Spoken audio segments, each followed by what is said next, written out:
I'll say that one more time because there's a lot of people that confuse the two.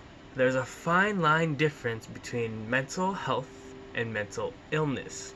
So, mental health is basically a taboo subject back home, and the common idea about it is that you're either crazy or you're not. My family has had a long running history of struggling with mental health, and for many generations I've seen them cope with it differently, whether it was just suppressing it and keeping to themselves, taking medication, seeing therapists, abusing substances. I've really seen it all. I know for a fact that mental health is, if not one of the most, emerging issues in health. My own journey with mental health started fairly recently, I'd suggest. I only really started paying it the proper mind, I'd say, in the last few years or so, as more awareness and conversation has come up about it. I believe it started in elementary. Being a Filipino kid in a majority Caucasian school was really tough.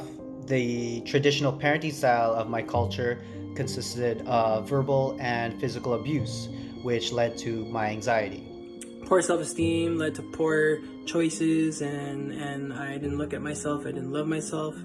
That just led to a whole array of issues that have come into my life and to have many, many challenges. I've had personal experiences with mental illnesses since I was about 14.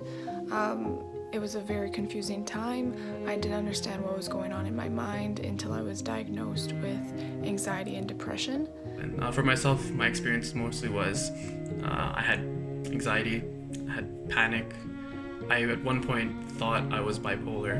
It's a cycle that just keeps on going. Just think of a water bottle overflowing. And it also led to depression, which was really hard was hard on myself as well. Now that I'm 25, I understand that it is not my fault. It was never my fault.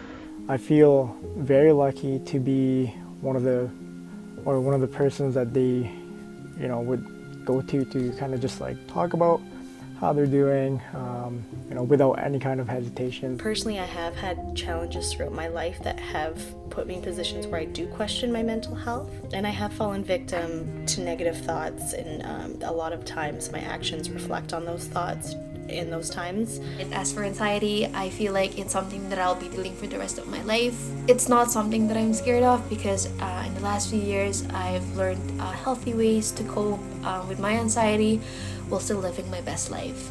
I don't think mental illness is something we ever necessarily overcome, but rather something we learn how to manage and cope with every day. I get laughed at all the time when I encourage this to my friends, because not all of them are meditators, but I find a lot of use in giving yourself a little bit of time in the morning to just kind of sit with your own thoughts and manifest the kind of energy and things that you want for yourself throughout the day. Overcoming takes a lot of hard work, and it's a lot of unlearning, a lot of unlearning yourself. If you're able to reach out to someone, you just never know what kind of impact they might have on you. I'd say that the most important thing for me has been communication. Just talking to the people that I care about. Education, awareness, acceptance, and taking action.